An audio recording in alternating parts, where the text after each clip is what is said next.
యెహోవా చేసిన సృష్టి అంతా మంచిగానే ఉంది. ఆయన చేసిన ఈ సృష్టి యావత్తు కూడా దేవుడు చూసినప్పుడు చాలా మంచిదిగాను, చక్కగాను ఉంది. ఆయన జంతువులను కూడా చాలా సంపూర్ణంగా సృష్టించాడు. ప్రతి జంతువును కూడా జతలు జతలుగా దేవుడు సృష్టించాడు. ఒక్క మానవుడిని మాత్రమే బైబిల్ గ్రంథంలో చూసినట్లయితే ఒక మానవుడిని మాత్రమే దేవుడు ఒంటరిగా సృష్టించాడు. ఆయన ఈ సృష్టిని చూసినప్పుడు, జంతువులను చూసినప్పుడు సమస్తము కూడా సంపూర్ణంగాను, మంచిగాను ఉన్నవి. కానీ ఒక్క ఆదామును చూసినప్పుడు మాత్రం ఆదాము ఒంటరిగాను ఎవరితో సహవాసం లేనివాడుగాను ఉన్నాడు. నిజమే, ప్రతిరోజు సాయంత్రం దేవుడితో మాట్లాడుతున్నాడు, కానీ దేవుడు ప్రతిరోజు కూడా ఆదాము దగ్గరికి వస్తున్నాడు. కానీ ఆదాము దేవునితో సహవాసం చేసేంత స్థాయి కలిగిన వ్యక్తి కాదు. సాటి అయిన సహాయమును దేవుడు చేయాలనుకున్నాడు. ఆదాము దేవునితో సమానమైన వాడు కాడు, దేవునితో సాటి అయిన వాడు కాదు. దేవునితో సమానమైన వారు ఎవరు కూడా లేరు. ఎవరు కూడా యేసుక్రీస్తు ప్రభువుతో సాటి రారు.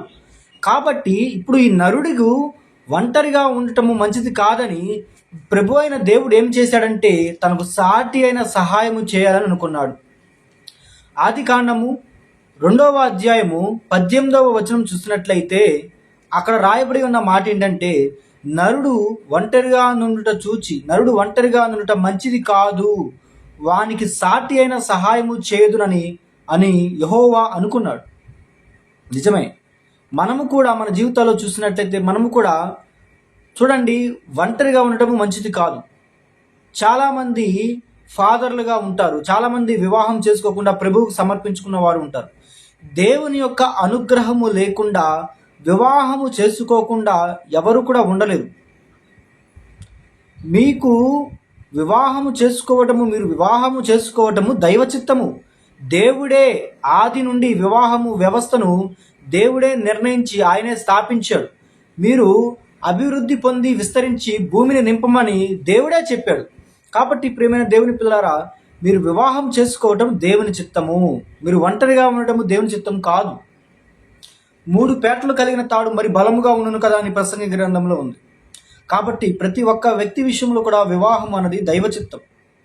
వివాహం లేకుండా నరుడు ఒంటరిగా ఉండటం దేవుని చిత్తం కాదు. నువ్వెప్పుడు సంపూర్ణము చేయబడ్డావు అని అంటే, వివాహ వ్యవస్థలో నీకు ఒక భర్త లేదంటే నీకు ఒక భార్య, మీరిద్దరూ ఏకమైనప్పుడు మాత్రమే మీ యొక్క దేహము సంపూర్ణమవుతుంది. క్రీస్తుతో మన ఆత్మ క్రీస్తు ఆత్మతో కూడా ఎలా ఏకమైనప్పుడు మనం సంపూర్ణం అవుతామో, అలాగే వివాహ వ్యవస్థలో కూడా నువ్వు వివాహం చేసుకున్న తర్వాత నీ భార్యతో నీ భర్తతో ఒకటైనప్పుడు మాత్రమే మీరిద్దరూ ఏకదేహమై ఉంటారు. ప్రియమైన దేవుని పిల్లారా, దేవుణ్ణి చూసినట్లయితే వివాహ వ్యవస్థను చాలా అద్భుతంగాను సుందరంగాను దేవుడే నిర్ణయించి, ఆదాము ఎటు వెళ్ళలేని స్థితిలో, తనకి సంబంధాలు తీసుకొచ్చే స్థితిలో ఎవరు లేరు, తనకు సాటి అయిన సహాయాన్ని తీసుకురావడానికి ఎవరు లేరు, తనకు వివాహాన్ని చక్కని భార్యను వధువును తీసుకొచ్చేవారు ఎవరు లేరు. ఇప్పుడున్నట్టుగానే మధ్యవర్తులు కానీ, పాస్టర్లు కానీ, పండితులు కానీ, మ్యారేజ్ చేసే మ్యాచ్లు కుదిర్చేవారు కానీ ఎవరూ లేరు ఆ రోజుల్లో. కాబట్టి దేవుడే ఏం చేశాడంటే ఆయనకు సాటి అయిన సహాయాన్ని తీసుకురావాలని తన ప్రక్కటెముకల్లో నుంచి తన భార్యను తీసుకుని వచ్చాడు. కాబట్టి మీరు కూడా మీ జీవితాలలో ప్రభువు సన్నిధిలో మీరు ప్రార్థన చేసినట్లయితే, చూడండి, ఇస్సాకును కూడా మనం ఒకసారి చూసినట్లయితే ఆయన పొలంలో ధ్యానించడానికి వెళ్ళినప్పుడు, ఆయన దేవుని సన్నిధిలో ప్రార్థన చేయడానికి వెళ్ళినప్పుడు, ఆయన ప్రార్థన చేస్తూ ఉండగానే, ఆయన ప్రార్థన చేయడానికి అనుదినము వెళ్ళినట్లుగానే ఈరోజు కూడా వెళ్ళినప్పుడు, దేవుడు ఇస్సాకు కొరకు వాగ్దానము చేయబడిన ఆ దేవాది దేవుడైన యెహోవా వాగ్దానము చేసిన ఆ యొక్క అబ్రహాము యొక్క కుమారుడికి సాటి అయిన సహాయమును ప్రభువే తీసుకుని వచ్చాడు. రిబ్కాని, ఆమె కన్యక, పరిశుద్ధురాలు, భర్తకు మేలు చేసేది, కుటుంబ బాధ్యతలు కలిగిన వ్యక్తి, తెలిసిన వ్యక్తి. కాబట్టి ప్రియమైన దేవుని పిల్లలారా, మీ జీవితంలో కూడా వివాహము చాలా ప్రాముఖ్యమైనది. మీరు వివాహం చేసుకోవాలని ఆశపడుతున్నట్లయితే ప్రియమైన దేవుని పిల్లలారా, మీరు కూడా ఇస్సాకు వలె ధ్యానము చేయండి. దేవుని సన్నిధానంలో ధ్యానం చేయండి, మీ ఇంటిలో ధ్యానము చేయండి. ఒంటరిగా ఏకాంతంగా ఎక్కడికైనా వెళ్ళి మీ యొక్క వివాహము కొరకు, దేవుడు నిర్ణయించిన వ్యక్తి కొరకు, స్త్రీ కొరకు, పురుషుని కొరకు ప్రార్థన చేయండి. మీ భర్త కొరకు ప్రార్థన చేయండి. మీ సాటి అయిన భార్య కొరకు దేవుని సన్నిధానంలో ప్రార్థన చేయండి. ఖచ్చితంగా దేవుడు మీ కొరకు వివాహ మార్గాలు తెరుస్తాడు. ఖచ్చితంగా ఇస్సాకు కొరకు శ్రేష్టమైన మార్గాన్ని ప్రభువే తెరిచాడు. కాబట్టి మీ జీవితంలో కూడా మీరు ఒంటరిగా ఉంటే పడిపోయే అవకాశాలు ఎన్నో ఉంటాయి. మీరు అనుకోవచ్చు, నేను దేవునిలో ప్రార్థనలో ఎదుగుతున్నాను, బైబిల్లో ఎదుగుతున్నాను, పరిశుద్ధాత్మలో ఎదుగుతున్నాను, కాబట్టి నాకు అన్నీ తెలుసు, కాబట్టి నేను పడిపోయే అవకాశం లేదు, నాకు ఎలాంటి బలహీనతలు లేవు, కాబట్టి నేను పడిపోనని మీరు అనుకోవచ్చు. కానీ మనమందరము నరులము. ఏదో ఒక విషయంలో తప్పుదోవలోకి వెళ్ళిపోయే అవకాశము, ప్రమాదం ఎంతైనా ఉంది. దావీదు అంత దేవుని హృదయానుసరుడే ఆయన మనసు త్రప్పిపోవడం జరిగింది. కాబట్టి మనమెవరం కూడా పరిపూర్ణము, పరిశుద్ధులము కాము. కాబట్టి ప్రేమైన దేవుని పిల్లరా, మీరు ఒంటరిగా ఉండడము మంచిది కాదు. వివాహము చేసుకోకుండా పాపములో పడిపోవడం కంటే, వివాహము చేసుకొని దేవుని యొక్క చిత్తానుసారంగా ఆయనను సేవించటం అన్నది చాలా ప్రాముఖ్యమైన విషయం. కాబట్టి వివాహ విషయంలో తండ్రితో ప్రార్థన చేయండి, ఉపవాసం ఉండి దేవుణ్ణి అడగండి, ప్రార్థన చేయండి, దేవుణ్ణి బ్రతిమలాడుకోనండి. ఆ వ్యక్తి ఎవరో చూపించమని అడగండి, ఆ వ్యక్తి పేరును తెలియచేయమని అడగండి, అది ఏ ఊరు, ఆ వ్యక్తి ఏ ఊరో తెలియచేయమనండి. కాబట్టి వివాహ విషయంలో దేవుడు మేలుకరమైన మార్గమే తెలుస్తాడు. చూడండి, సామెతల గ్రంథం మనం చూసినట్లయితే సామెతలు 31వ అధ్యాయము 11వ వచనం. సామెతల గ్రంథము 31వ అధ్యాయము 11వ వచనమును చదువుతున్నాను. మీరు ఒకసారి చూడండి. మీ దగ్గర బైబిల్ ఉన్నట్లయితే మీరు ఒకసారి బైబిల్ తెరిచి చూడండి. ఆమె పెనిమిటి ఆమె యందు నమ్మిక ఉంచును, అతని లాభ ప్రాప్తికి వెలితి కలుగదు. ఆమె తాను బ్రతుకు దినములన్నీ అతనికి మేలు చేయును గాని కీడేమియూ చేయదు. చూడండి ప్రేమైన దేవుని పిల్లలారా, వివాహ వ్యవస్థను దేవుడు నిర్ణయించినప్పుడు ఆయన ఎందుకు నిర్ణయించాడు? నీకు తగిన వధువుని, తగిన వరుణ్ణి దేవుడు ఎందుకు నిర్ణయించాడంటే నీకు మేలు చేయటానికి, నిన్ను అత్యధికంగా అభివృద్ధి చేయడానికి. అతని లాభ ప్రాప్తికి వెలితి కలుగదు. ఎంత ఆశ్చర్యం ప్రభువు చేసిన కార్యం! మనము అత్యధికంగా అభివృద్ధి చెందటానికి, మనము సంతాన అభివృద్ధి చెందటానికి, ఆర్థికంగా అభివృద్ధి చెందటానికి, ఆధ్యాత్మికంగా ప్రభువు సన్నిధానంలో మనము అభివృద్ధి చెందటానికి, అన్ని విషయాలలో కూడా మనము మన కుటుంబ వ్యవస్థ అనేది అభివృద్ధి చెందటానికి. చూడండి, వివాహము కాక మునుపు వ్యక్తి వేరు, వివాహం అయిన తర్వాత వ్యక్తి వేరు. వివాహము జరిగిన తర్వాత ప్రతి వ్యక్తికి ఒక ఐడెంటిటీ వస్తుంది, ఒక గుర్తింపు వస్తుంది, ఒక హోదా వస్తుంది. అదే వివాహం కాని వ్యక్తి నుండి ఆడిదే ఉందిరా ఒంటరిగాడు, ఏమైతే ఉంది, ఎప్పుడు చూసినా ఒంటరిగా ఉంటుంది, అంతే కదా అనిపిస్తుంది.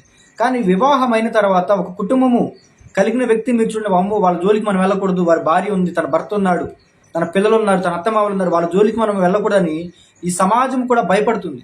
కాబట్టి ప్రియమైన దేవుని పిల్లరా, మీరు ఒంటరిగా ఉండడం మంచిది కాదు. ఒకవేళ ఒంటరిగా ఉండాలి, నేను ఇలాగే జీవించాలి అనే ఆలోచనలో మీ తలంపుల్లో ఏమైనా ఉంటే వాటిని విడిచిపెట్టండి. ప్రభువు చిత్తం అయితే మాత్రమే మీరు ఒంటరిగా ఉండే ప్రయత్నం చేయండి. ఎందుకంటే అనేకులు వివాహం కాని వాళ్ళు ఎంతోమంది ఉంటారు, అది దేవుడు నిర్ణయించిన వారు. ఒకవేళ దేవుడిని మిమ్మల్ని వివాహం చేసుకోకుండా ఉండమని పిలిచినట్లయితే ప్రభువుకు మిమ్మల్ని మీరు ప్రతిష్ఠ చేసుకొని ఉండండి. కానీ అలాగ కాకుండా అయితే మీ సొంత నిర్ణయం ప్రకారం అయితే ఒంటరిగా ఉండొద్దు. అది మీకు మంచిది కాదు, అది మీకు క్షేమము కాదు. అది ఎప్పటికైనా మీరు పాపములో పడిపోవడానికి, శోధనకి లొంగిపోవడానికి కారణమవుతుంది. కాబట్టి ప్రియమైన దేవుని పిల్లలారా, చూడండి, గుణవతి ఇక్కడ మనం సామెతల గ్రంథము 31వ అధ్యాయము 10వ వచనం నుంచి చదివినట్లయితే, 10వ వచనం నుంచి 31వ వచనం వరకు చూసినట్లయితే భార్య వల్ల ఎన్ని మేలులో, ఎంత ఆశీర్వాదము మనము ఇక్కడ గుర్తించగలుగుతాము. ఇంకొక మాట కూడా చూడండి, చెప్తాను. సామెతల గ్రంథంలోనే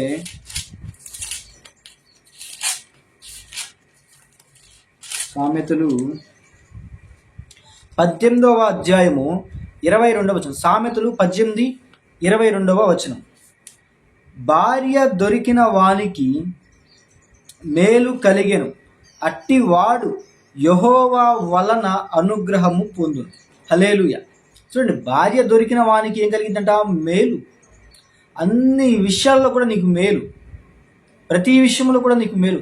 నీ ఇల్లు చక్కబెడుతుంది, నీ కుటుంబాన్ని చక్కబెడుతుంది, నీకంటూ సమాజంలో ఒక గుర్తింపుని, గౌరవాన్ని ఇస్తుంది, నీకంటూ ఒక స్థానాన్ని ఏర్పాటు చేస్తుంది, నీకంటూ నీ యొక్క వంశాభివృద్ధి కలుగజేస్తుంది.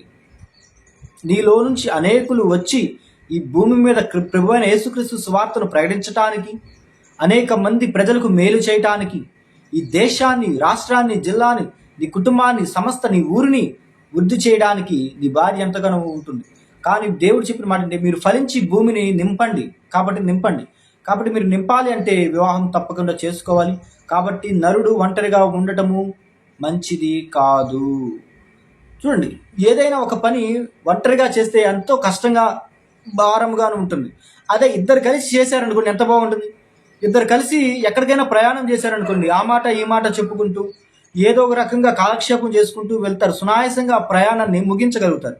అదే ఒంటరిగా వెళ్తే చిరాకు, విసుగు, ఎప్పుడు వచ్చేసిద్దాం మన గమ్యం, మనం వెళ్ళవలసిన ఊరు ఎప్పుడు వచ్చిందని చిరాకు పడతాం. అక్కడికి వెళ్ళి మనం చేయాల్సిన పని సంపూర్ణంగా చేయలేము. అలాగే ఇద్దరు కలిసి వెళ్తే సునాయాసంగా ఏ పనైనా చేయగలుగుతారు. కాబట్టి ప్రియమైన దేవుని వల్ల ఒంటరిగా ఉండే ప్రయత్నం చేయకండి. మీరు ఇంకా వివాహం కాని వాళ్ళైతే దేవుని యొక్క సన్నిధానంలో ప్రార్థన చేసుకోరండి. ప్రభువే తప్పకుండా మీకు మంచి మేలు చేసే భార్యను, మేలు చేసే భర్తను ప్రభు అయిన యేసుక్రీస్తు మీకు అనుగ్రహించును గాక. ఆమేన్. ఇప్పటి వరకు ఈ యొక్క మెసేజ్ని విని ఆదరించినందుకు మీకు వందనాలు. దేవుడు మిమ్మల్ని దీవించును గాక. ఆమేన్.